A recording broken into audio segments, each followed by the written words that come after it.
Hello snowboarders of the internet, I'm your host Avran LeFeber, and in this video we're going to be reviewing the Warden, which got a new shape for 2025. This board features Rome's fusion camber, which is a small rocker in the tip and the tail, then camber throughout the rest of the board. Basically, cam rocker.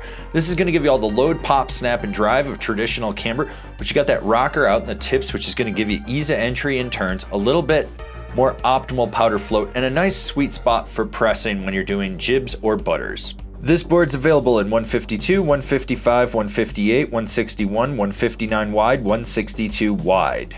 I rode this board at Copper Mountain on a day that was a mix of blue and gray skies, slightly warmer temps. You had chopped chunder, lumpy mashed potato corduroy, perfect corduroy ice, just kind of a mix of everything. And I rode it with my Rome Black Label bindings and my K2 Thraxis boots. This board has that middle of the road consistent flex. There's nothing mind-blowing to it. Softer in the tips, stiffer through the midsection with a fair amount of torsional flex. Now there is a sweet spot right where the camber meets that rocker. So right where it blends, that's where you're gonna get the most play if you need to press into the board. When it comes to stability, you get a little chatter in the tips that'll resonate underfoot. These are more micro vibrations. You don't have to worry about getting a ton of foot fatigue. And when you get into really rutted out terrain, this board doesn't get bucked around. You're just gonna feel those big jarring hits if you hit an ice boulder or you come through some pow and you smash into a mogul of death. Otherwise, it's pretty consistently smooth. With the new shape and the movement of the hot rods in this board, you get snap that's easier to engage. The camber profile takes no effort, and when you roll back on the tail, it activates that little rod and you pop. You're gonna be able to boost very well with this board. It's not like the craziest, snappiest thing I've been on, but it's better than other boards in this category. It's got a little bit more rebound to it. So send that side hit, pop that cat track gap, and ollie over that slow sign. You know who you are. You need to ollie over that slow sign at least once a week. Do it. When it comes to jumps, would I go hit the big line with this? No, but small to medium jumps, it's gonna be fine. It's gonna be able to handle them well. It pops well off the lip, it's consistent, it sets down, it locks in, and if you absolutely need to aggressively load it up, yeah, you're gonna go a little bit higher and a little bit further, but at the end of the day, it's not something that's gonna be like, oh, this is gonna rocket ship me to Mars. No, it's not. It's not gonna do that, but it's consistent enough to get the job done.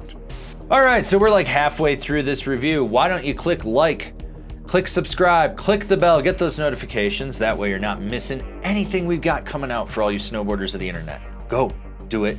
You know who you are. You need to do it, sinner. So when it comes to butters on this board, you've got that sweet spot in the nose and the tail, right where the camber comes down to that small rocker section. So you're really gonna wanna leverage your weight out over the nose or over the tail. And that is also going to engage those rods. So when you actually press into it, you're gonna feel a little response. Now, if you're doing it right, it's gonna hold absolutely perfect. And then with a little ankle movement, you're gonna engage that rod and be able to pop out of the butter. So when you're sideways, you're sitting on the tail, you got all your weight outside the binding, your hip is sitting over that sweet spot, and you suddenly want to just pop. It's just like, you just move that ankle and you get a little bit more. This carries over to how it jibs. It locks into nose and tail presses on features. You don't have to worry about it, and when you hit the end, you're gonna be able to pop off of it. When you go sideways, it's soft flexing enough that it cradles the feature without clapping out, and it isn't doing a balance board act. It's just straddling it absolutely perfect, and you're gonna be able to slide just fine. There is a fluid and smooth edge-to-edge power transmission with this board. It rolls in and out from toe to heel with next to no effort. You're not putting your hip into that front contact point and driving that power and then transitioning your weight back. More or less, you're just sort of rolling up on it, you feel it lock in, and then the torsional flex takes over and you can ankle steer this board with seriously no effort. Short, tight, quick setup turns, totally fine. Medium, mellow carves where you're maybe driving a little bit of power into the center of the board and pushing off the tail to slingshot out, totally fine. It's when you really lay this board over and you're trying to do a deep, hard, aggressive carve that you notice the limitations. You can get it over on edge. That's not a problem. You kick your knee into the center, you're pushing down on that camber and you're driving it off the tail. You've got that front slightly disengaged so it's lifted a little bit. It's at this point that you realize right where the camber meets the rocker, there isn't enough power to just fully Euro carve it, so you may wash out. If you know what you're doing, you're not gonna have a problem. If you're learning what you're doing, you're probably not gonna have a problem. But if you're one of those people that goes in all willy-nilly and just lays it over and you're like, yeah, I'm doing it, woo! You're the guy that's gonna get it to buckle, you're gonna eat shit, you're probably gonna die, you're gonna cry, and then I'm gonna ride by and point and be like, sucks to suck, and then you're gonna get all pissed off, and then you're gonna end up following some stupid snowboard influencer that doesn't know how to carve, and you're gonna be skidding your turns, and nobody wants that. Don't be skidding your turns. Carve. You know you wanna carve. So if you're like progressing and you know how to get the basics of a turn down and how to set up a carve and you wanna push it, you can. Just understand limitations. You'll figure it out really quick.